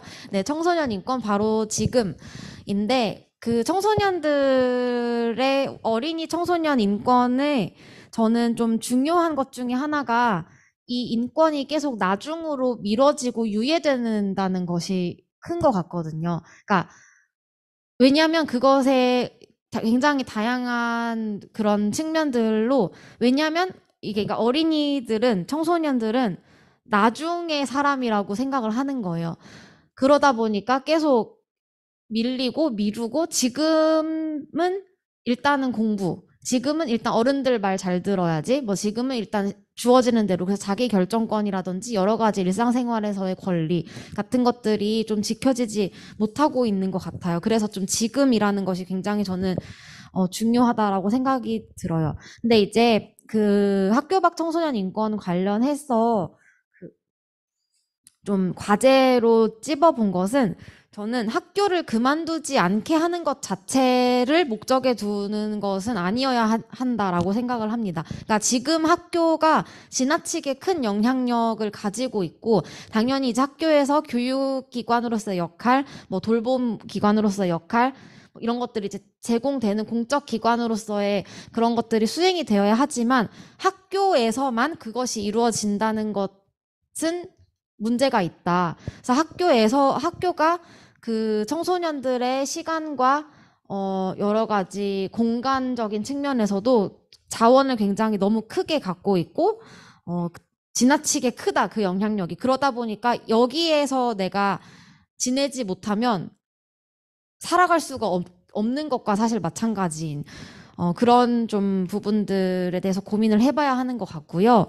그리고 이제 청소년 비슷한 그런 이야기인데 청소년은 학생이다라고 하는 시선이 사실 많이 바뀌었다곤 하지만 여전히 그렇게 많이 바라보는 것 같아요. 그래서 학생 정체성만 있는 것이 아니고 그 비청소년들도 저희는 이제 청소년이라고 하고 비청소년이라고 어른들을 비청소년이라고 부르는데 그러니까 우리가 이제 장애인, 비장애인 이렇게 하는 것처럼 기준점을 이렇게 다르게 두는 거거든요. 예전에는 그 장애인과 뭐 일반인 아니면 정상인 이런 식으로 표현을 하고 부르다 보니까 마치 이제 장애가 그런 일반이 아닌 무언가처럼 여겨지는 그런 효과가 있었잖아요. 그것에 이제 그런 변화로 비장애인이라는 얘기를 많이 하고 있고 공식적으로도 쓰고 있는데 그것처럼 저는 청소년도 비청소년 왜냐하면 이제 청소년을 부르는 말이 당연히 이제 청소년 그러니까 법정 용어로 이제 뭐 미성년자라든지 뭐 그런 표현들이 있는데 그것이 약간 청소년을 미숙한 존재로만 바라보는 인식이 좀 담겨 있는 말이라는 점에서 성인이나 어른이라는 표현보다는 비청소년이라고 합니다. 아무튼 그 비청소년들도 마찬가지로 되게 많은 정체성이 있잖아요. 내가 일만 하는 그 직장인이기만 한 것도 아니고 내가 뭐 예를 들면 장애를 갖고 있어서 장애인이기만 한 것도 아니고 지역 사회에서 살아가고 뭐 부모로서 살아갈 수도 있고 아니면 이제 다른 어떤 관계망 속에서 아니면 내가 어떤 역할 속에서 그랬을 때 청소년도 마찬가지이다. 그래서 오늘 사실 여러 가지 좀 배경과 정체성을 가지고서 이제 좀 발표하고 토론을 하기도 했지만 그 이주 배경 청소년 그러니까 다문화 소위 말하는 다문화 가정의 이제 청소년들 이 학생일 수도 있고 학교 밖 청소년일 수도 있는 거죠. 그리고 장애인 청소년 중에 학생일 수도 있고 학교 밖 청소년일 수도 있고 뭐 여성일 수도 있고 뭐 트랜스일 수도 있고 다른 굉장히 다양한 정체성을 가지고 살아가고 있다라고 하는 것을 좀 포괄적으로 우리가 인식할 수 있어야 되겠다. 그런 점에서 저는 중요한 것은 또 이 지역 사회의 주민이자 시민으로 살아갈 수 있어야 한다라는 건데 이게 이제 저희가 이제 지음에서 많이 힘써서 활동했던 것 중에 하나가 또 청소년 참정권 최근에 이제 선거권 연령 하향 운동을 열심히 했었어요. 그래서 이제 선거법이 개정되는 성과를 낳기도 했는데요. 근데 이제 그 이후로 굉장히 많이 질문 받는 것 중에 하나가 선거권 만 18세로 낮췄는데 그러면 이제 뭐 교육감 선거만이라도 뭐 이렇게 더 낮춰야 되지 않겠냐, 뭐 이런 청소년들이 교육의 주체니까 뭐 이렇게 얘기를 하는데 그것도 물론 저는 맞는 이야기라고 생각하지만 동시에 학생, 청소년이라고 해서 교육 정책의 영향만 받는 것은 아니다. 그렇기 때문에 이번 지방선거에서도 교육감만 학생이 그러니까 지금은 아예 이제 18세가 안 된 만 18세에 해당되지 않는 대부분의 청소년들은 선거권이 없는 상황에서 그 투표에 참여할 수 없었지만 만약에 교육감 선거만이라도 할 수 있게 된다 하더라도 저는 그것 또한 되게 많은 뭐 학교 밖 청소년을 포함하여 굉장히 많은 청소년들의 좀 주민이자 시민으로서의 권리가 이제 제대로 지켜지지 못하는 상황이기도 한 것 같아요. 어쨌든 그런 점에서의 주민, 시민을 지금 말씀을 드렸고 그리고 이제 학교와 교육의 변화인 건데 경쟁 위주 교육 앞에서 살펴봤던 것처럼 그리고 억압적 학칙의 문제가 여전히 있다. 그래서 우리가 이거는 사실 굉장히 많이 제기되고 우리 사회에서도 많이 이야기되기는 했으나 근데 그런 만큼 사람들이 이제 많이 바뀌지 않았어? 옛날이랑 다르잖아. 이렇게 하는 것이 사실 또 저희 그 청소년 운동의 입장에서 좀 어려움이기도 한 것 같거든요. 얘기하면은 사실 문제는 그대로인데 어떻게 보면은 예전보다 나아진 부분도 있지만 사실 더 안 좋아진 부분도 있거든요. 예전에는 뭐 체벌을 다 엄청난 막 구타를 하고 엄청 직접 폭력을 막 해가지고 학생들을 다 막 이렇게 패고 이랬다면 지금은 말하자면 굉장히 체벌을 직접적으로 하진 않지만 뭐 괴롭힌다든지 뭐 그게 학생 간의 괴롭힘이기도 하고 교사가 학생에 대한 어떤 굉장히 언어 폭력이 일어나기도 하고 또 학교 규칙을 지키지 않는 근데 그 학교 규칙 자체도 사실 억압적이고 굉장히 통제에 기반한 학칙인데 이걸 지키지 않으면 막 벌점을 받아요. 근데 이 벌점이 쌓이면 퇴학 뭐 이런 식으로 해버린다든지 이것도 사실 폭력인데 이거에 대한 문제는 우리 사회가 얼만큼 인지하고 있을까 이런 고민들 질문들을 해봐야 한다고 생각합니다.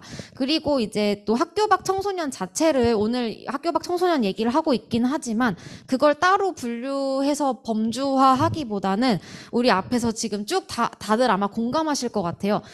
청소년 관련해서 교육부, 보건복지부 여성가족부 다 부서가 너무너무 제각각이고 사실 그게 딱딱 다 떨어지는 게 분리되는 게 아니잖아요. 사람이 막 예를 들면 막 이렇게 우리 신체가 통합적이지 막 머리 따로 있고 막 여기 손발 따로 있고 이런 게 아닌데 청소년에 대해서 굉장히 이제 그런 통합적인 지원 체계나 그런 부서가 없어요. 그리고 어린이 청소년에 관련해서도 뭐 아동복지법이라던가 청소년 뭐 지능법 이런 식으로 있는데 이게 다 부서 다 다르고 초중등 교육법 뭐 교육부에서 하고 이런 식으로 하다 보니까 이 각각에 다 해당이 다 되는데 할 때마다 다르게 접근을 이렇게 해야 된다라는 거, 정책적인 거나 뭐 이런 얘기를 할 때마다.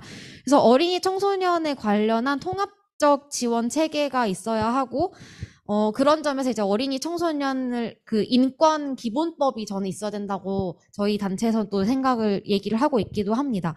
그리고 이제 뭐 동시에 뭐 경제적 어려움이나 심리적 어려움을 겪는 경우에 교육권 보장을 위해서 학교가 아닌 공공교육기관이 필요한 경우, 이런 것들 뭐 평생학습기관 뭐 이런 지역센터 이런 데들이 지금은 사실 그 어린이 청소년들 연령대에는 잘 가기 또 힘들잖아요. 이게 너무 또 막 구분이 되다 보니까 아무튼 뭐 그런 부분에 대한 정책 수립도 필요한 것 같고요. 그리고 마지막으로 이제 저희가 그 어린 사람은 아랫사람이 아니다라고 하는 캠페인을 또 진행 중이에요. 오늘 그 브로셔를 나눠드렸는데, 네, 요거는 이제 오늘 이제 어린이날 100주년, 올해가 또 100주년이잖아요.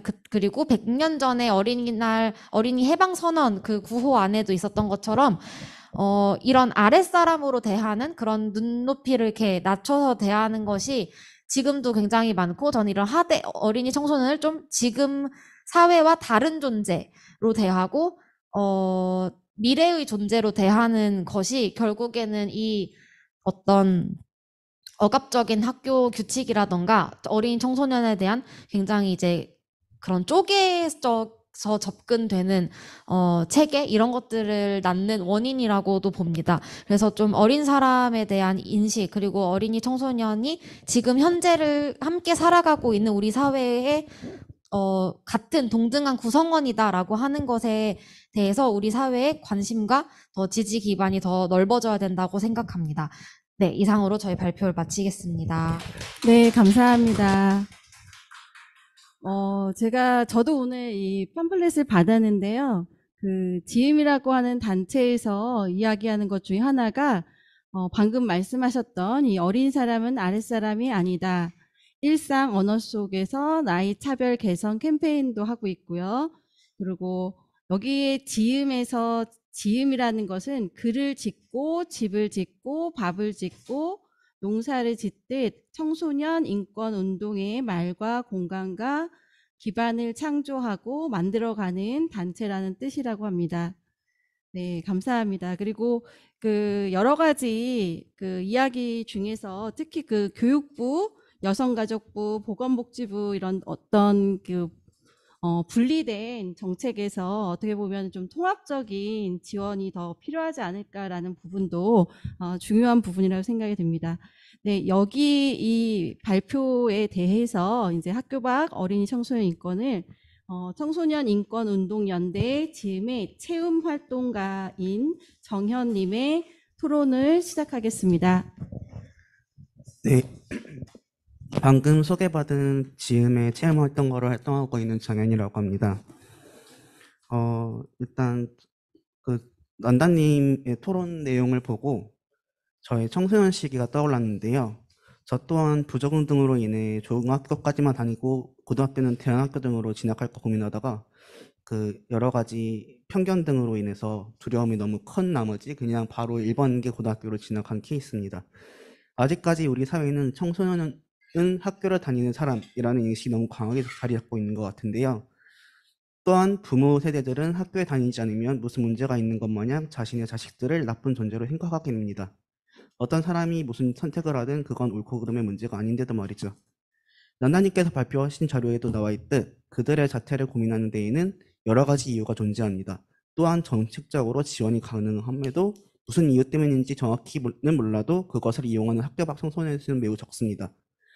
또한 제가 대학교에서 사회복지학을 전공했는데요. 대학교 전공 시간에도 학교 밖 청소년에 대한 내용이 그리 비중 있게 다루어지지는 않습니다.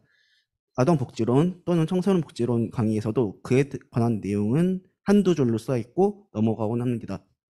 실제로 현장에서 학교 밖 청소년들을 가장 많이 또한 자주 마주할 사회복지사조차 그들에 대해 제대로 배우거나 알지 않아서 선뜻 마주하기가 주저스럽다는 게 현실인 것 같습니다. 여기서 우리는 생각해 봐야 할 것 같습니다. 과연 대한민국의 공교육이 모든 대한민국 청소년에게 대한민국 청소년을 평등하게 생각하게 만드는가? 그리고 겉보기로만 법률을 제정해놓고 그들을 계속 방치하고 있는 것은 아닐까? 과연 실질적으로 그들을 얼마나 생각하고 있고 그들에게 어떤 도움을 주려고 하고 있는가입니다. 제가 생각하기에는 아직까지 대한민국은 어떤 학교에 진학을 하고 어떤 대학교에 진학을 하고 어떤 직업을 가지고 있고 어떤 삶을 사느냐에 너무 초점이 가 있는 것 같습니다. 그들의 일상 자체에는 관심이 없고 그들의 겉모습만 보고 그들이 어떤 사람이라는 것을 단정 지어버립니다. 그렇게 단정 짓고는 잘 살고 있구나라고 생각해버립니다. 그게 과연 올바른 생각인지 저는 잘 모르겠습니다. 마지막으로 청소년이 학교에 있든 학교 밖에 있든 그들의 선택을 존중하고 그들이 어려움 속에 살지 않는 세상이 어서 빨리 왔으면 좋겠습니다. 감사합니다. 네, 감사합니다. 아마도 그 질문이라기보다는 그 청소년 인권 실태를 통해서 느낀 바를 써주신 듯합니다. 혹시 그 난다님께서 답변을 좀 해주실 부분이 있으면 답변을 해주시기 바랍니다. 답변 뭐 그러게요.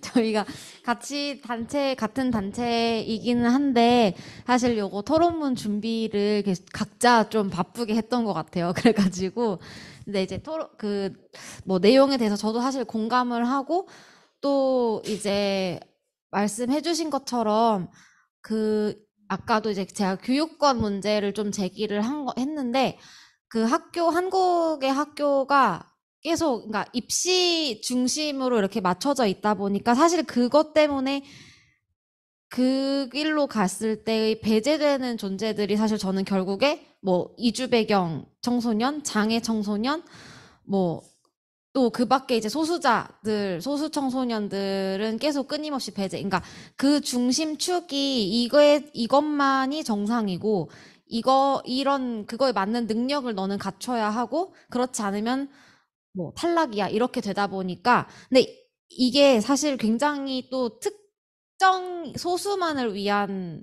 길이라는 생각을 점점 더 하게 되는 것 같거든요.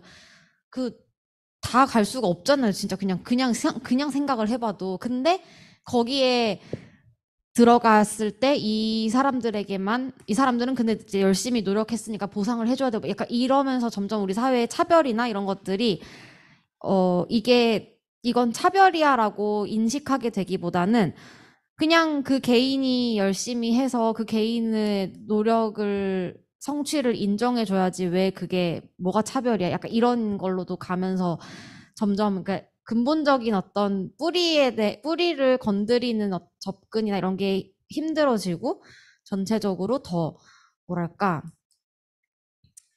아무튼 이제 그런 계속 좀 배제되는 그런 존재들을 자꾸 그러니까 생각을 아예 못하게 되고 매번 나오는 게 교육 정책에 대해서도 이야기 되는 것이 어떻게 하면은 뭐 이번에 잠깐 제가 지금 너무 생각하는 대로 말하는 것 같긴 한데 코로나 때도 가장 언론이나 뭐 많이 사람들이 주목했던 게 학력 저하 문제였거든요. 그러니까 코로나 때문에 공백의 시기가 길어져서 그 평균이 떨어졌다. 뭐 이런 얘기를 학력 저하와 그다음에 이제 그거를 이렇게 따라가지 못하는 학생들이 생겨서 이 학생들을 어떻게 끌어올릴까 뭐 이런 거 그러니까 그러니까 주목하고 포커스 맞추는 게 계속 그런 입시 학력에 맞춰져 있다 보니까 더 많은 존재들, 많은 학생들, 다양한 정체성을 가진 어린이 청소년들을 비출 수가 없는 게 지금 한국의 교육이라든지 청소년 정책 관련해서의 논의에 논의가 빠져있는 함정인 것 같아요.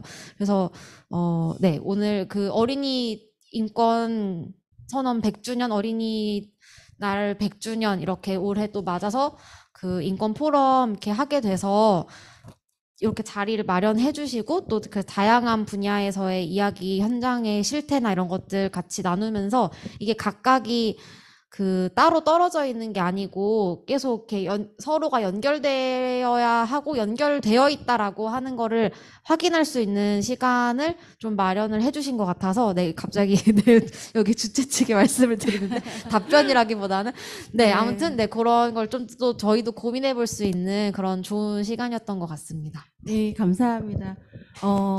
네. 아마 지금 같이 줌으로 참여하시고 있는 분들도 많으실 텐데요. 저도 개인적으로 이 능력주의에 대한 여러 가지 비판점들 되게 공감을 많이 하고 있고요.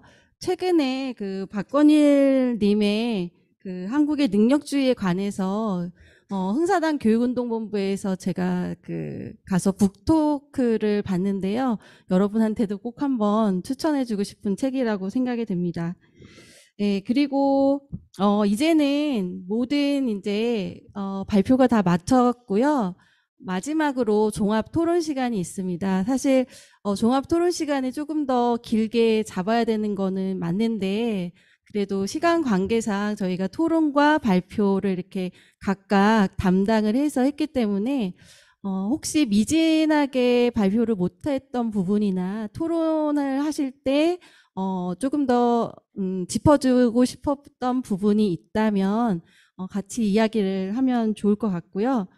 먼저 제가 그 한 가지 그 질문을 준비를 했습니다. 그래서 저는 이제 이 여러 가지 발표를 들으면서 어떻게 보면 이런 대한민국 어린이 청소년 인권 실태가 사회적이나 그 어떤 정책 그리고 인식 이 두 가지로 한번 생각을 해볼 때 둘 다가 다 변화가 되게 필요하다고 생각이 들면서 특히나 계속 이야기됐던 그 편견들 이 편견들에 대한 어떤 다양성 또는 어떤 통합적인 시각 그리고 우리가 소외되고 또는 그들이 큰 힘을 받지 못할 때 뭔가 그래도 시민으로서 그들이 가질 수 있는 어떤 힘, 그 다음에 권리, 인권 이런 부분이 있었습니다. 그래서 각 분야에서 가장 좀 시급하게 우리가 논의해야 할 점들이 뭘까라는 점을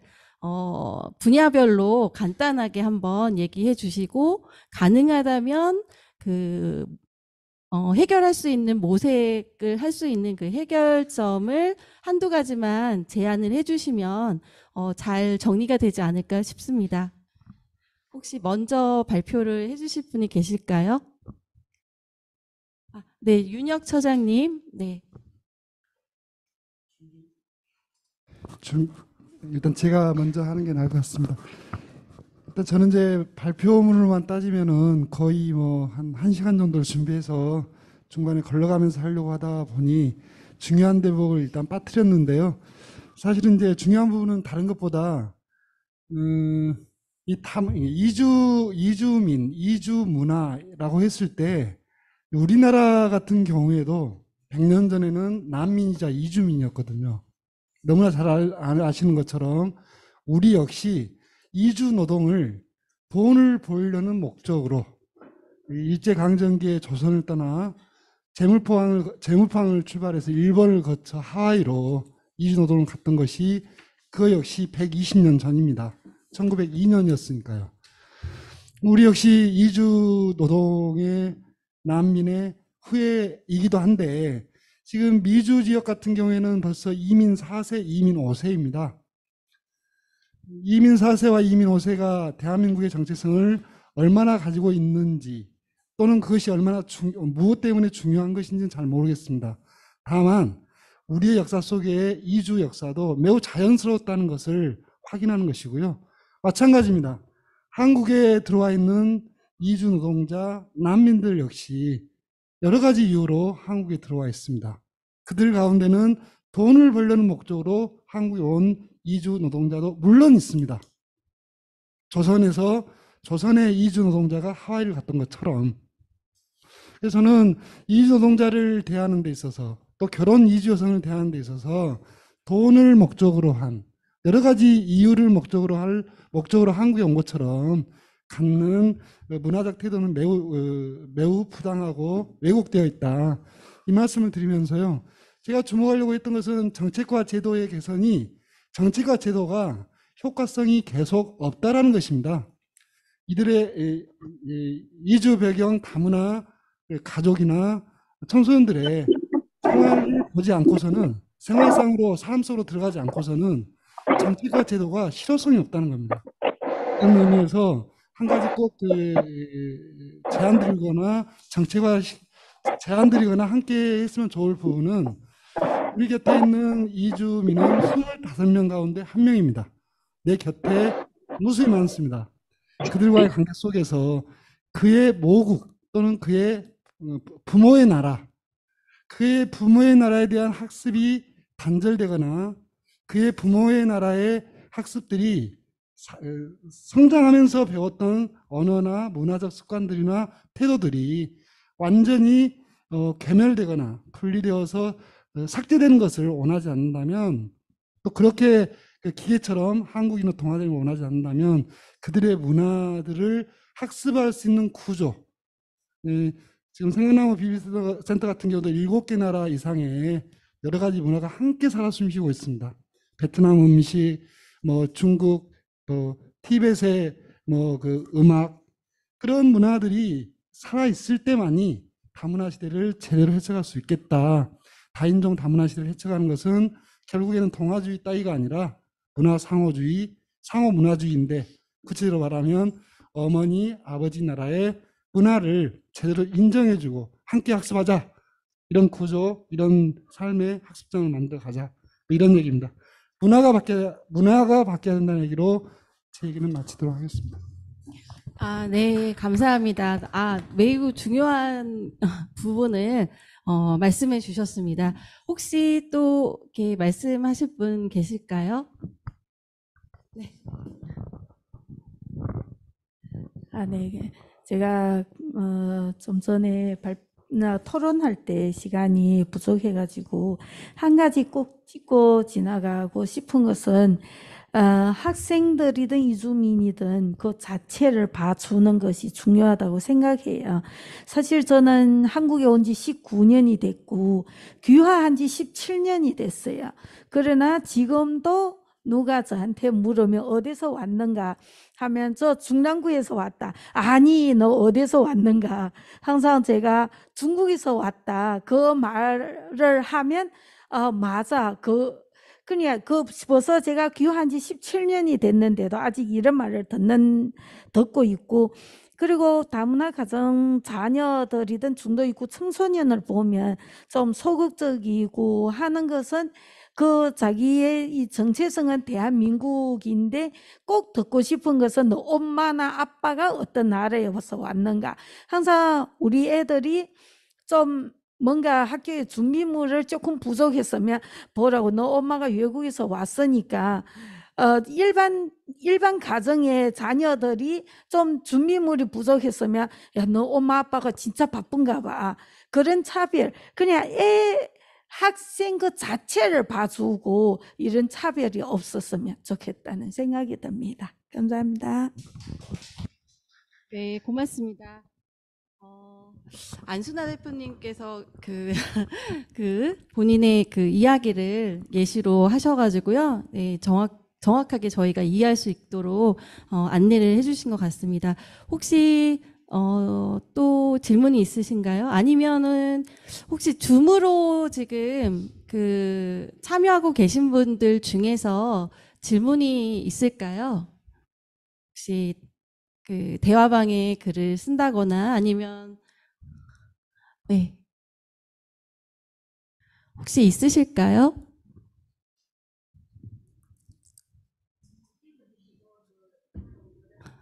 제가 지금 잘 안 보여가지고요.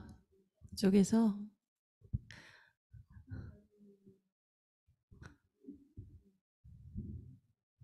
잠시만요.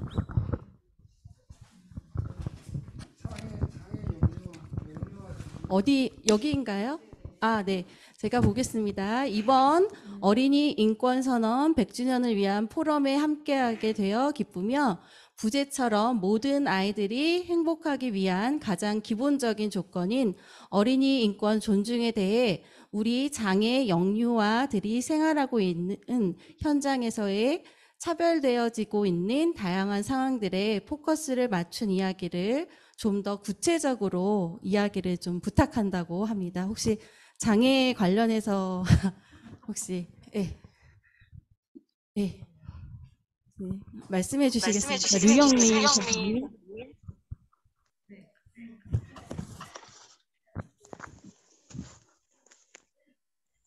네, 의견을 주신 것 같은데 혹시 류영민 선생님께서 좀 그 구체적인 상황이 장애아동에 있어서 인권에 관한 어떤 실예나 이런 것들이 혹시 있으면 한두 가지 말씀해 주시면 좋을 것 같습니다.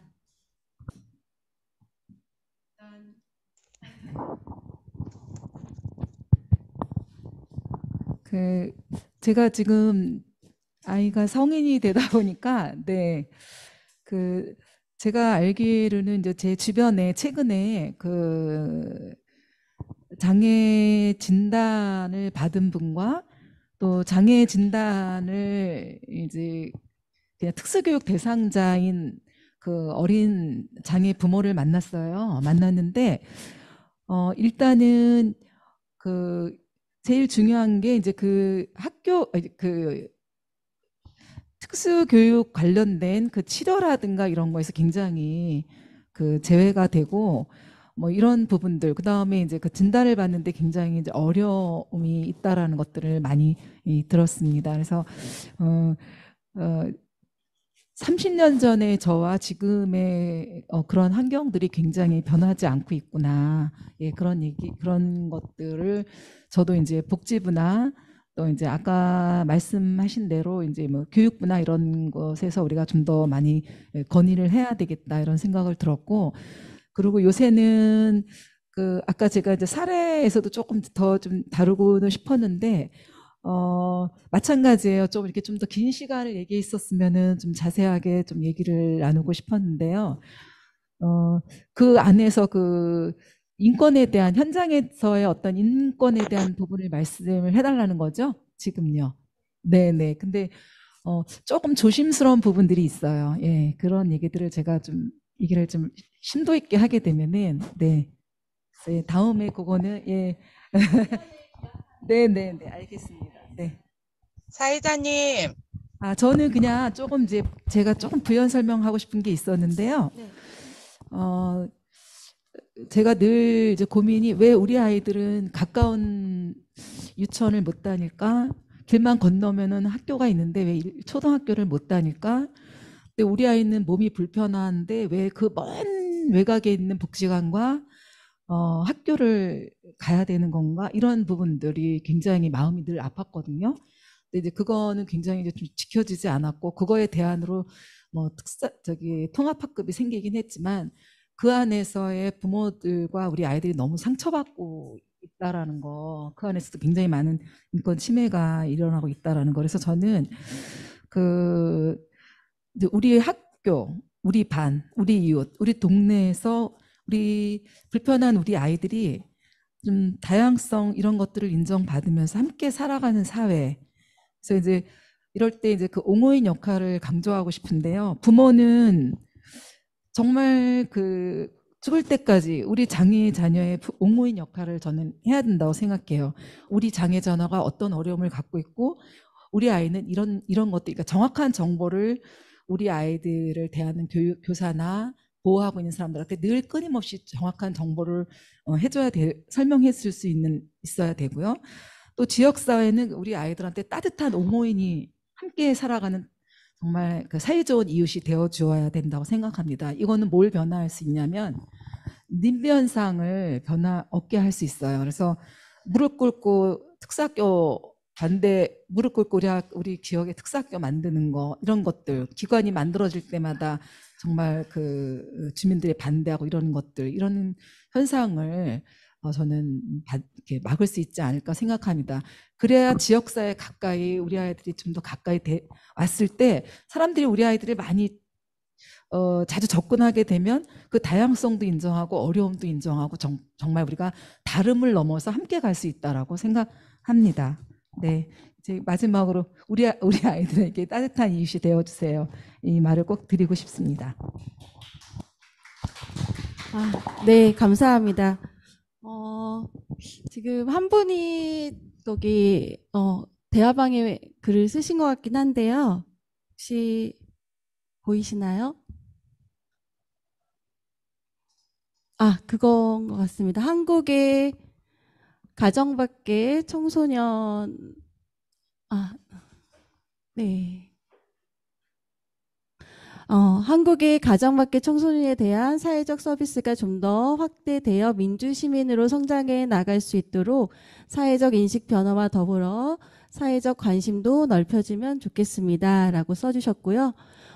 다문화 아이들에 대해 한국 문화로의 일반적인 동화가 아닌 자기 부모님 나라에 대한 문화를 배우도록 하여 자긍심을 갖도록 하는 것이 중요하다고 생각합니다. 그렇게 함으로써 다문화 아이들이 한국에 감사하면서 자연스럽게 함께할 수 있다고 생각합니다.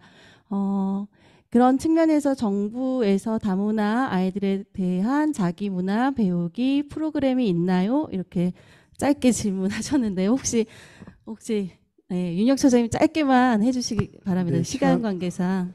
일단 질문 주셔서 고맙고요. 같은 맥락입니다. 모국 그러니까 그 배경이 되는 문화에 대한 이해가 사회적으로 통용되고 문화화되면서 그 문화 교류 그러니까 다문화 사회가 동아주의가 아닌 그 상호 문화주의로 제대로 된 통합 사회로 갈 수 있다.